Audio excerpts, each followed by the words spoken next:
요즘 우리나라 드라마가 해외에서 인기가 많은 것 같습니다. 물론 예전부터 중국이나 일본 등지에서는 인기가 계속 있어 왔습니다만 최근에 들어서 유럽이나 미국 또 그런 여러 남미 지역까지 해서 우리나라 드라마가 굉장히 많은 인기를 끌고 있습니다. 보니까요, 예전과는 다르게 그 평가하는 것을 보면 굉장히 스토리나 인물이 살아있다라고 해요. 특히 인물들이 하나의 성향을 갖고 있는 게 아니라 굉장히 복합적인 인물을 가지고 있으면서 그 진행되는 드라마를 굉장히 흥미진진하게 만들어준다는 거죠. 성경에도 그런 인물들의 이야기들이 있습니다. 아주 입체적인 인물로서 이 사람이 되게 다양한 각도에서 볼 때마다 다른 면으로 보여지는 사람들이 있는 것이죠. 저는 입다가 그 중에 한 명이라고 생각을 합니다. 입다는 믿음의 사람입니다. 그래서 히브리서 11장에 믿음의 인물로 입다가 등장을 합니다. 그러나 그 입다의 면면을 자세히 들여다보면 믿음의 사람이라고 하기에는 굉장히 좀 마음이 편치 않는 불편한 그런 장면들이 많이 있죠. 그래서 어떤 신학자들은 입다를 굉장히 불안한 상태의 믿음의 사람으로 보기도 합니다. 그 이유는 입다가 물론 그 시대에서는 탁월한 믿음의 사람이기는 했습니다만 입다가 여전히 그 시대에 속해 있는 사람이기 때문에 그렇죠. 지금 입다의 시대는 사사기 중에서도 굉장히 큰 굴곡을 겪고 있는 시대입니다. 믿음이 이제 나락으로, 이스라엘 백성들의 믿음이 바닥으로 떨어지고 있는 그런 상황 속에 있어요. 그 중에서 입다가 등장을 했고, 입다는 이스라엘의 사사로서 이스라엘을 구원하기는 하지만 여전히 그 시대에 속해 있던 한 사람으로서 여전히 부족한 모습들을 많이 보이는 것이죠. 그러나 분명한 것은 그런 입다를 통해서도 하나님께서는 이스라엘을 구원하신다는 것입니다. 오늘 우리가 읽었던 본문은 사실 한 사건의 전체를 다 읽은 것은 아니에요. 11장 11절부터 시작해서 28절까지 읽어야 되는데 그러면 너무 많은 분량의 요절을 읽다가 보면 다들 지치실 것 같아서 그래서 조금 내용을 뒤쪽으로 이렇게 나누어서 제가 한번 읽어보았습니다. 오늘 이 전체의 내용을 보자면요, 이제는 입다가 자기가 장로들에게 약속을 받아냈죠. 내가 이스라엘의 머리가 될 수 있도록 해주시오. 그리고는 적과 대치 상태에 있으면서 먼저 사사를 보내어서 이야기를 합니다. 도대체 우리가 뭘 잘못했길래 당신은 내 땅을 쳐들어오십니까? 라고 암몬 왕에게 사신을 보냅니다. 그리고 이 암몬 왕을 오히려 혼내는 듯한 모습을 보이고 있어요. 이 모습은 마치 고려시대에 거란 부대가 쳐들어왔을 때 그 소손영 장군을 단판을 지으면서 쫓아냈던 서희 장군을 떠올리게 합니다. 그런데 그 결과는 차이가 있죠. 서희 장군은 그렇게 해서 거란을 물려쳤지만 입다는 이 암몬 족속들과 거대한 전쟁을 치르게 되는 겁니다. 암몬 왕은 이렇게 이야기를 해요. 지금 당신네들, 이스라엘 백성들, 당신들이 살고 있는 요단강의 동편 지역은 과거로부터 우리 조상, 암몬 조상들의 땅이었습니다. 그러니까 내어 놓으십시오. 그런데 이 내용을 보면요, 마치 이스라엘 백성들이 암몬의 땅을 차지한 것처럼 이야기를 하고 있지만 사실 그 땅은 암몬의 땅이 아니었어요. 그러면 암몬 왕은 왜 이런 이야기를 합니까? 그냥 너희들 다치기 싫으면 좋게 이야기할 때 땅을 내놓아라 협박을 하는 것이죠. 그래서 오늘 이 말씀을 보면요, 13절을 보면 이렇게 얘기를 하고 있어요. 제일 마지막에 이렇게 얘기를 합니다. 이제 그것을 평화롭게 돌려달라. 맞고 줄래 그냥 줄래 그 얘기예요. 그러니까 입다는 성격이 굉장히 강한 사람입니다. 지난번에도 말씀을 드렸지만 입다 주위에는요, 사회에서 버림받은 잔류들, 즉 양아치 혹은 건달이라고 할 수 있는 패거리들이 몰려들었고 입다는 그것으로 용사라고 이름을 떨쳤던 사람이에요. 그러니까 암몬 왕이 이렇게 자신을 협박하는 것에 대해서 전혀 두려움 없이 오히려 맞서 싸우면서 네 가지의 이유를 들어서 암몬 당신들이 쳐들어온 것은 잘못입니다 라고 얘기를 하고 있어요. 짧게 요약해서 설명을 드리자면, 첫째는 출애굽한 이스라엘 선조들, 과거 가나안 땅으로 왔던 우리 선조들은 암몬의 땅으로는 지나가지도 않았고 오히려 비껴갔고, 지금 우리 선조들이 차지했던 그 땅도 암몬의 땅이 아닌 모압과 아모리 족속과 싸워서, 그것도 먼저 쳐들어간 것이 아닌 모압과 이 아모리 족속들이 쳐들어왔기 때문에 싸웠던 그 전쟁의 결과로 인해서 얻은 땅이니 당신들과는 상관없다라는 거예요. 또 둘째로는 이스라엘 백성들은 하나님이 주신 그 땅에 만족하면서 지금 살고 있습니다. 그런데 당신들은 당신들의 신 그모스가 그 땅을 주면 거기에서 머물러 살지 않겠습니까? 우리가 이곳에 하나님이 주신 그 땅에 만족하며 살고 있는 것, 이것은 당연한 일이다 라고 이야기를 하는 거예요. 그리고 셋째, 두 번째부터 약간 이상하긴 합니다. 왜냐하면 사실 그모스라고 하는 신은 암몬이 아니라 모압 부족의 신이거든요. 암몬과 모압은 형제 국가예요. 그런데 그것을 이상하게 꼬아서 이야기를 하는 게 시비를 걸고자 하는 것인지 아니면 진짜 몰라서 하는 것인지 이해가 안 돼요.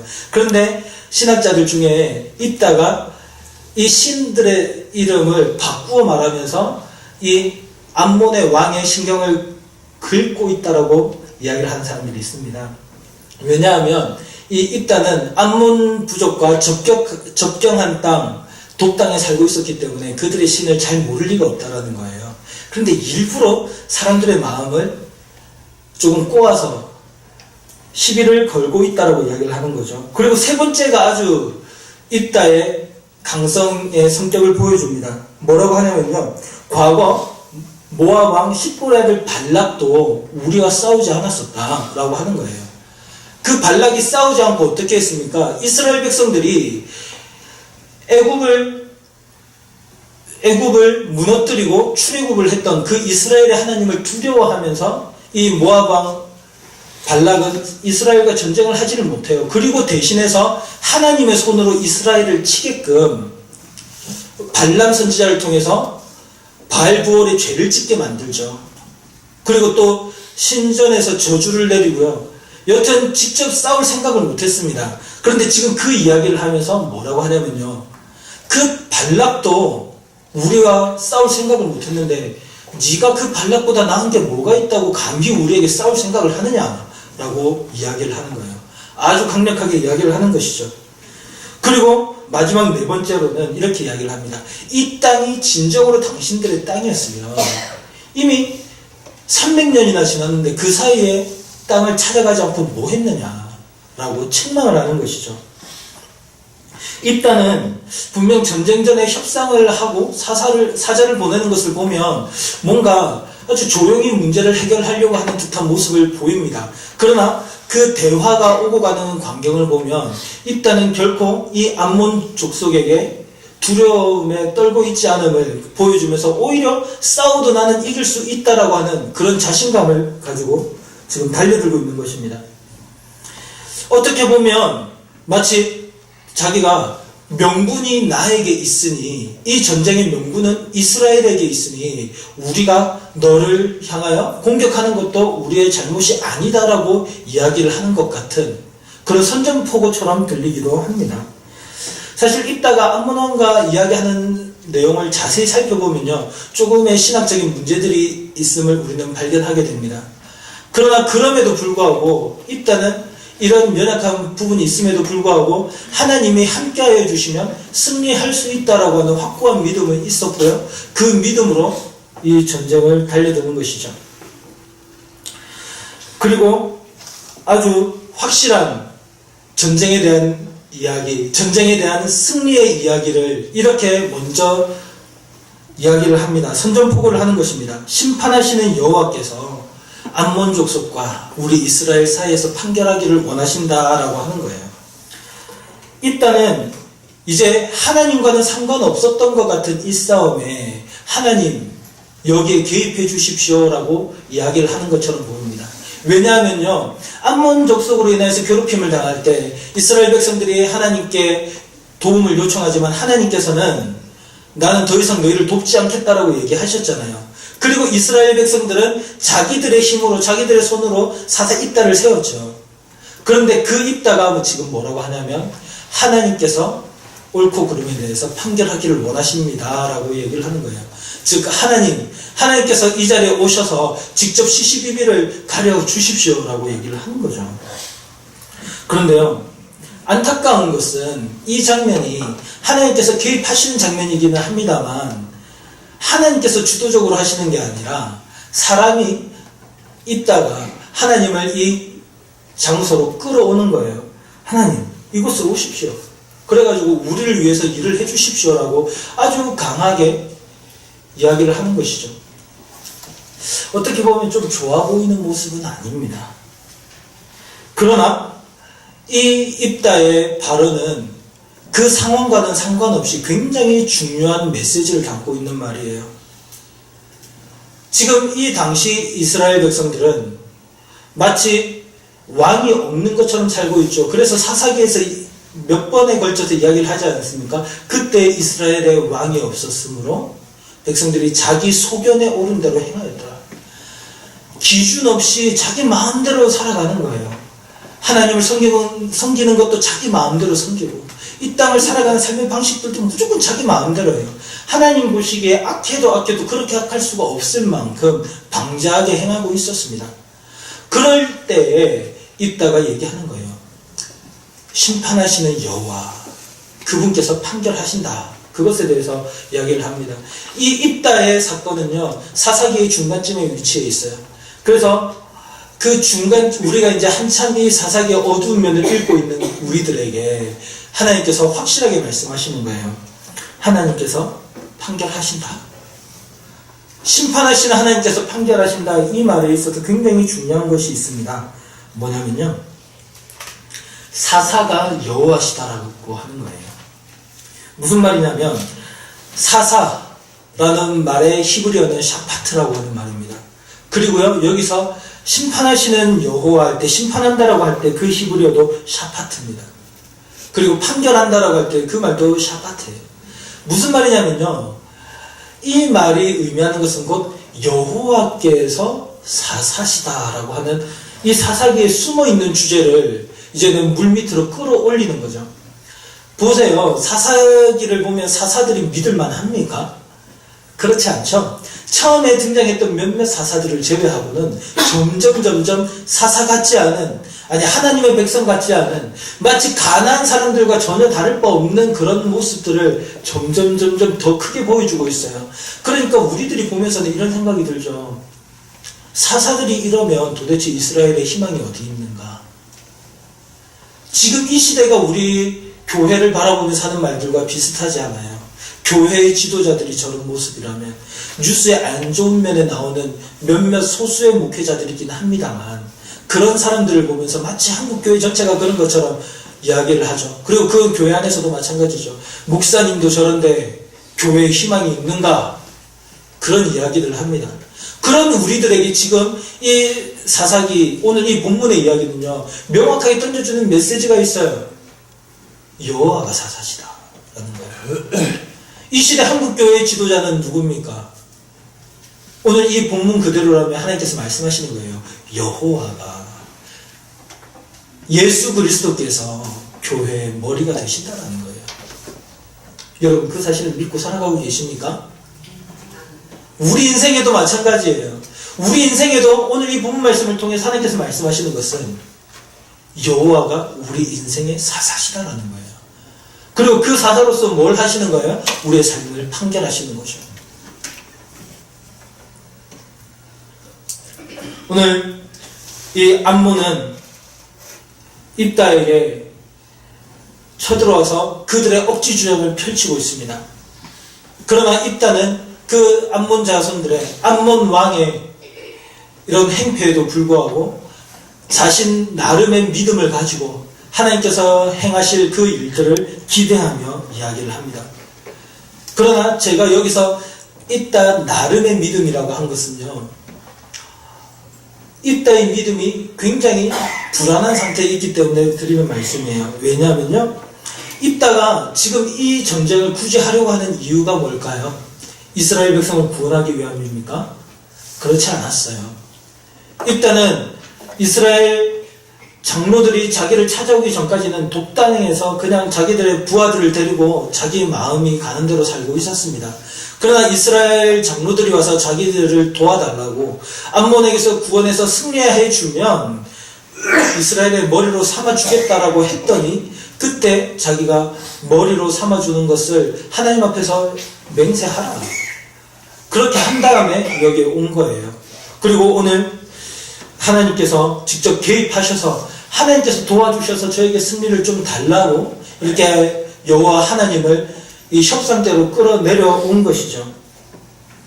이 입다의 마음은요, 하나님께서 판결하십니다라고 하는 마음도 있지만 동시에 하나님께서 도와주셔서 저와 이스라엘에게 승리를 주십시오. 그러면 제가 이스라엘의 머리가 될 수 있겠습니다 라고 하는 그 이야기예요. 지금까지 입다는 비참한 인생을 살았습니다. 동족들에게 버림받았을 뿐만이 아니라 형제들에게 버림을 받았어요. 비참한 생활을 했었죠. 그랬던 입다에게 인생 역전의 기회가 찾아왔고 지금 내가 그러한 상황 가운데 있으면 하나님 도와주세요 라고 이야기를 하는 겁니다. 입다가요 12절에서 보면 처음에 암몬 왕과 대화하는 것을 보면 그 부분이 더 확실하게 드러나요. 이렇게 얘기를 하죠. 네가 나와 무슨 상관이 있기에 내 땅을 치러 내게 왔느냐. 암몬 왕에게 말하기를 너는 지금 내 땅을 나를 치기 위해서 이곳에 온 것 아니냐라고 얘기를 하는 거예요. 이때는 자기를 무엇이라고 생각을 하고 있습니까? 자기를 왕이라고 생각하고 있는 거예요. 또 동시에 계속해서 대화하는 내용들을 살펴보면 암몬 왕을 향해서 자기와 암몬 왕을 동급으로 암몬 왕이 그 암몬 족속의 왕인 것처럼 자기를 이미 이스라엘의 왕으로 동급으로 얹어놓고 계속해서 대화를 하는 것을 목격하게 됩니다. 너와 나 사이에, 너와 우리 사이에 라고 이야기를 하면서 자기 자신을 계속해서 왕의 위치로 올려놓고 이야기를 하고 있죠. 입다는 이 전쟁에 자기의 인생을 걸었어요. 그리고 하나님이 함께하여 주셔서 승리를 하게 해주신다면 장로들과 약속했던 것처럼 저는 이 이스라엘의 머리가, 우두머리가, 통치자가 될 수 있습니다 라고 이야기를 하는 거예요. 그런데 제가 이제 이렇게 이야기를 하다 보니까 입다가 조금 특별히 나쁜 사람 같죠. 특별히 나쁘게 하나님을 이용하는 그런 모습으로 비치기도 합니다. 그런데 이 입다의 마음이 혹시 우리들의 마음과도 비슷하지 않나 하는 생각이 듭니다.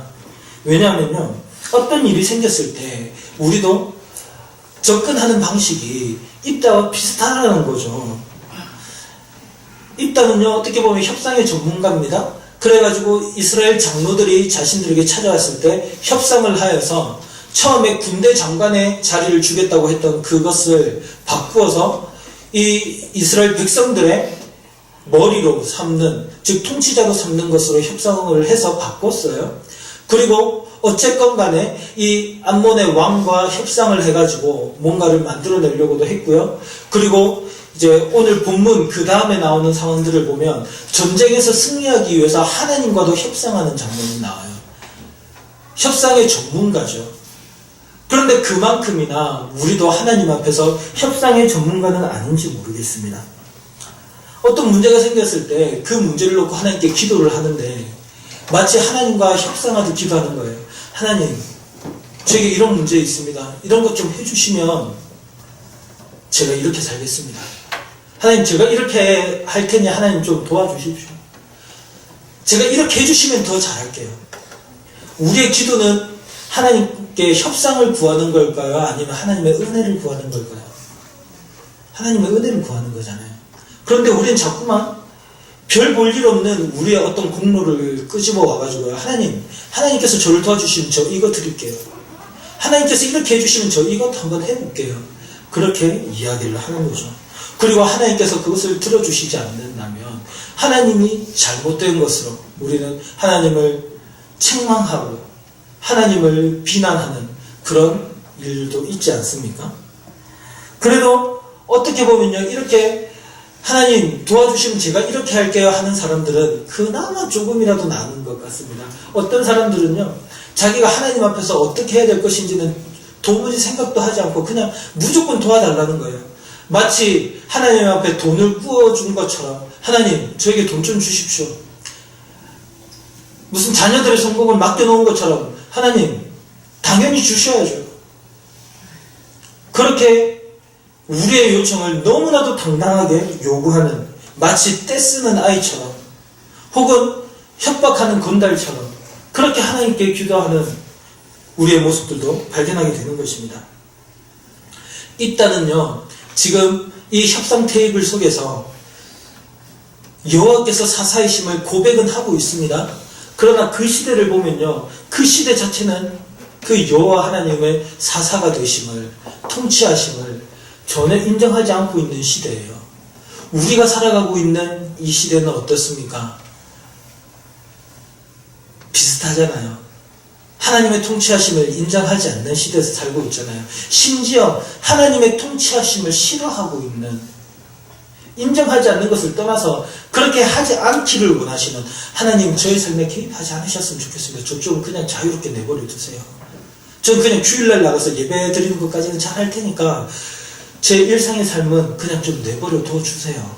저를 다스리실 이유 없습니다. 라고 이야기를 하는 거예요. 우리의 방법대로 우리가 필요할 때만 하나님이 도와주시기를 원하시는 거죠. 하나님의 도우심을 구하는 기도, 이것은 하나님의 자녀로서 우리가 마땅히 드릴 수 있는 겁니다. 저는 그런 기도를 책망하려고 하는 게 아니에요. 그런 기도는 당연히 드리는 거예요. 왜냐하면 우리는 하나님의 자녀잖아요. 그리고 하나님께서 우리의 아버지가 되시기 때문에 우리 자녀들의 연약함을 알고 우리들의 아픔을 아시고 그걸 도와주시기를 원하셔요. 그리고 우리에게 구하라고 하십니다. 그런데 제가 말하는 것은요, 이런 아버지께 구하는 자녀로서의 간구가 아니라 마치 알라딘이 그 요술램프를 문질러 가지고 나오는 요정 치니에게 뭔가를 요청하는 것처럼 요구하는 그런 우리들의 잘못된 기도를 이야기를 하는 거죠. 정말로 그 부모님을 사랑하는 자녀의 요청은 어떤 것일까요? 내일은 5월 8일 어버이날입니다. 그래서 저는 이제 내일 울산에 한번 다녀오려고 오늘 저녁에 기차를 끊어놨어요. 그래가지고 내려가서 제가 뭐 좀 부모님 좀 섬기려고 내려가려고 했더니 또 요리를 해주신대요. 죄송스럽게도. 그렇지만 저는 너무 좋습니다. 오랜만에 엄마의 밥을 먹게 됐거든요. 부모님을 사랑하는 그런 자녀가요, 부모님께 요청을 하는 것이라면 그 사이에 깔려있는 것은 사랑이라고 하는 거예요. 그렇죠? 사랑하는 부모님, 그리고 부모님께서 사랑하는 자녀에게 그 원하는 것들을 들어주시는 것, 너무나 아름다운 모습이죠. 부모님이 어떻게 하면 기뻐하실까? 부모님이 나에게 뭘 원하실까? 그것을 생각하면서 부모님께서 가장 기뻐하실 만한 것을 드리고, 또 부모님께서는 자신의 모든 것을 내어서 우리에게 사랑을 베풀어 주시는 것, 이것이 하나님께서 원하시는 하나님과 우리의 관계거든요. 그런데 그런 사랑하는 것 없이 하나님을 향하여 어떠한 감사의 마음도, 하나님을 위하여 살겠다는 어떤 헌신의 마음도, 결단하는 것도 없이 그냥 마치 하나님 제가 이거 해드릴 테니 하나님 이거 해주세요, 혹은 하나님이 우리를 사랑하시면 당연히 이거 들어주셔야 되지 않습니까? 라고 요청하는 것, 그것은 정말 과연 진정으로 하나님을 사랑하는 자녀의 기도라고 얘기할 수 있을까요? 아니면 그것을 향해 우리는 알라딘의 요술램프와도 같은 그런 것이라고밖에 얘기할 수 없지 않을까요? 이것이 우리 신앙의 아주 미묘한 간극을 보여주는 것입니다. 입다는 나름대로의 믿음을 가지고 있으면서 하나님을 향한 그 믿음을 버리지 않았던 것을 우리는 볼 수 있어요. 가족들로부터 쫓겨났고요, 우상숭배가 가득한 땅에서 홀로 사회에 버림받은 불안아들과 함께 어울려서 살았던 이 입다가 그래도 이스라엘 백성들과 함께 대화를 하는 과정에서 보면 그래도 나름대로 하나님 중심의 신앙을 지키려고 하고 있었던 모습을 우리는 생각하게 됩니다. 그래서 이 입다의 신앙이 매우 불안한 상태이긴 하지만 그는 여전히 하나님을 찾고 구하고 하나님 중심으로 살려고 애썼던 사람이구나 하는 생각은 들게 됩니다. 우리는 어떻습니까? 우리도 이러한 입다와 같은 상황에서 줄타기를 하고 있는 그런 신앙생활을 하고 있습니까? 아니면 온전하게 하나님을 섬기는 신앙생활을 하고 있습니까? 아니면 하나님을 향하여 나를 좀 섬겨달라고 하는 그러한 삶을 살아가고 있습니까? 예전에 유행했던 책이 있어요. 긍정의 힘. 혹시 읽어보셨습니까? 아주 유명한 책이에요. 베스트셀러고요. 기독교인들 뿐만이 아니라 믿지 않는 자들 사이에서도 엄청나게 유명했던 긍정의 힘. 그 긍정의 힘을 보면요, 자기가 가지고 있는 그 긍정의 힘을 가지고 내 삶을 바꿀 뿐만이 아니라 하나님까지도 바꾸어 나가는 그러한 모습들을 얘기를 하고 있어요. 그래가지고 한때 기독교인들에게 필독서로 불리면서 수많은 사람들이 그것을 읽고 뭐 기도하면서 하나님의 보좌를 움직이고 뭐 하나님의 뜻을 자기 뜻으로 맞춰 나가게 만드는 그러한 모습들을 우리는 목격했습니다. 그런데 저는 지금 이 자리에서 이렇게 말씀을 드리고 싶습니다. 그 책은 기독교인들의 필독서가 아니라 금서입니다. 읽어서는 안 될 책이에요. 과연 어떻게 하나님의 사람이 하나님을 자기 마음대로 움직이려고 할 수 있단 말입니까? 그리고 그런 하나님을 기대한단 말입니까? 하나님을 이용하려고 하는 것이죠. 교회 안에서도 이런 모습들은 우리는 다양하게 찾아볼 수 있습니다. 대표적으로 보자면요, 하나님의 구원조차도 이용하는 사람들이 있어요. 예수님의 피로 값주고 사신 그 구원의 은혜, 그것을 받았으니 어떻게 하겠다는 겁니까? 이제는 내 마음대로 살겠다는 거예요. 죄를 지으면서도 두려움이 없습니다. 이제는 나 구원받았으니까 하나님의 말씀을 지키기 위해서 애쓰고 노력하고 날마다 나를 치고 나를 죽여서 그 말씀에 복종하도록, 하나님께 복종하도록 두는 것이 아니라 이제는 괜찮다는 거예요. 죄를 지으면서도 이야기합니다. 괜찮아. 사람이 다 죄를 짓고 살아가는 거지. 괜찮아. 그럴 수 있지. 주의 영광을 위해 사는 것이 아니라 내 영광을 위해서 살아가면서도 그래, 내가 인간인지라 연약해서 괜찮아. 하나님이 내가 기도하면 용서해 주시겠지. 인간이기 때문에 어쩔 수 없이 죄에서 벗어나지 못해서 오늘도 죄를 지었군요. 주님, 저를 용서해 주십시오. 눈물로 울며 회개하고 주 앞에서 나 자신을 거룩하게 닦아서 드리는 것이 아니라 그냥 내가 죄를 지었지만 괜찮아. 하나님 나를 사랑하시니까, 나 하나님의 자녀이니까 괜찮아. 이렇게 하면서 당연하게 여기는 것이죠. 선을 행할 수 없는 나를 향하여 부어주신 하나님의 그 놀라운 은혜, 그 은혜에 감사해서 눈물을 흘리며 주여, 내가 오늘도 그 주님 앞에서 범죄하였나이다. 내가 다시는 이런 죄에 빠지지 않게 하여 주시고 주의 영광을 위해 살게 하여 주시옵소서. 기도하면서 감사한 마음으로 나가는 것이 아니라 마치 면죄부를 받은 것처럼 구원받았으니까 죄 지어도 괜찮아. 뭔가 다르지 않습니까? 말을 보면 비슷한 것 같은데, 내가 구원을 받았으니까 죄를 짓는다 하더라도 용서해 주시는 하나님, 받아주시는 하나님 똑같은데, 그게 우리가 받아들이기에 이 두 가지가 굉장히 다르잖아요. 분명히 오늘 본문에서는 얘기를 합니다. 하나님이 사사시고 그 사사이신 하나님이, 심판하신 하나님이 판결하실 거다라는 거죠. 그리고 그것은 이 시대를 살아가는 불신자들 뿐만이 아니라 우리 모든 기독교인들에게도 포함되는 말씀이에요. 하나님께서 지금도 우리를 바라보고 계시고 우리의 삶을 향하여 판단하실 것입니다. 우리는 예수 그리스도를 믿는 믿음이 있기 때문에 두려워할 것이 없습니다. 이런 확고한 구원의 확신 매우 중요합니다. 그러나 이것이 믿음이 아니라 착각으로서 이런 마음을 가지고 살아가는 사람들도 간혹 보입니다. 하나님을 믿고 있다라고 하지만 사실 알고 봤더니 하나님을 믿고 있다라고 착각을 하고 있는 것이죠. 하나님을 섬기고 있습니다라고 얘기를 하지만 실제로는 하나님이 나를 섬기기를 원하시는 삶. 한평생 교회 속에서 살아가면서 하나님을 제대로 섬긴 적은 단 한 번도 없으면서 마치 나는 하나님을 섬기고 있습니다라고 스스로 착각하고 하나님을 이용해 먹고 하나님을 어떻게든지 나에게 유익한 분으로 내 삶에 내가 이 땅에서 성공하는 데 있어서 유익을 가져다주는 마치 요술램프의 그 요정 지니처럼 만들어 놓고 하나님 주는 나의 주인이십니다. 그렇게 이야기를 하는 사람들이 있다는 것이죠. 그래서 마태복음 7장 21절에서 이렇게 얘기를 하십니다. 나더러 주여 주여 하는 자마다 다 천국에 들어갈 것이 아니요 다만 하늘에 계신 내 아버지의 뜻대로 행하는 자라야 들어가리라. 그러면 하나님의 뜻대로 행하는 자는 누구입니까?